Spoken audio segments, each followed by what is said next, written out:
And a Grammy-nominated country group is offering their help for a special fundraiser looking to raise money for the Big Brothers Big Sisters of South Texas.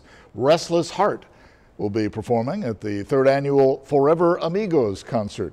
The event at the Richard Borchard Fairgrounds in Robstown will also benefit the communities in schools of the Coastal Bend. Both organizations help struggling students by promoting education and empowerment. Organizers say they were surprised, though, when members of the country band said they knew about their organization.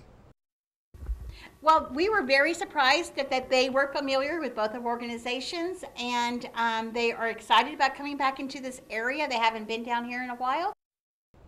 Restless Heart is known for hits like Bluest Eyes in Texas and I'll Still Be Loving You. When my truck gets out of the garage, I don't know. For more information, you can buy tickets. Just visit our website, KIITV.com.